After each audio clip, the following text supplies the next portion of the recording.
देशातील 7 राज्यात बर्ड फ्लूने आपले पाय पसरले आहेत। परिणामी कोरोनामुळे अगोदरच बेजार झालेल्या नागरिकांत भीतीची नवीन लाट पसरली आहे। शनिवारी महाराष्ट्रातील एका कुक्कुटपालनातील 900 पक्ष्यांसह देशभरात 1200हून अधिक पक्ष्यांचा बळी गेल्यामुळे काळजी वाढली आहे। सुदैवाने महाराष्ट्रात अद्याप बर्ड फ्लूची पुष्टी झाली नाही। उत्तर प्रदेश, केरळ, राजस्थान, मध्य प्रदेश, हिमाचल प्रदेश, हरियाणा व गुजरात या 7 राज्यात आतापर्यंत बर्ड फ्लूचा संसर्ग झाला आहे। याशिवाय अन्यही काही राज्यात पक्ष्यांचा अचानक मृत्यू होण्याचे प्रमाण वाढले आहे। यामुळे केंद्राने स्थानिक पातळीवरील अधिकाऱ्यांसोबतचा समन्वय वाढवण्यावर जोर दिलाय।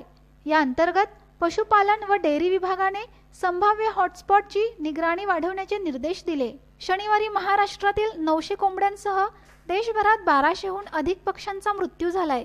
या पक्ष्यांचे नमुने सध्या विस्तृत विश्लेषणासाठी प्रयोगशाळात पाठवण्यात आले आहेत। त्यांचा अहवाल प्राप्त झाल्यानंतरच या पक्ष्यांचा मृत्यू बर्ड फ्लूमुळे झाला की काय हे स्पष्ट होईल। दिल्लीमध्येही गत 3 दिवसात जवळपास 24 कावळे व 10 बदकांचा मृत्यू झालाय। यामुळे दिल्ली सरकारने राष्ट्रीय राजधानीत जिवंत पक्ष्यांच्या आयातीवर बंदी घातली आहे। मध्य प्रदेशाच्या झाबुआ जिल्ह्यातही रविवारी 5 मोर मृतावस्थेत आढळले। दुसरीकडे केंद्राने देशभरातील प्राणी संग्रहालयांना केंद्रीय प्राणी संग्रहालय प्राधिकरणाला ते क्षेत्र रोगमुक्त घोषित होईपर्यंत अहवाल सादर करण्याचे निर्देश दिले। पर्यावरण मंत्रालयाअंतर्गत येणाऱ्या CZAने यासंबंधी एक निवेदन जारी करून सर्वच प्राणी संग्रहालयांना निगराणी ठेवणे व पक्षी असणाऱ्या भागाचे व्यवस्थापन अधिक दक्षपणे करण्याची सूचना केली आहे।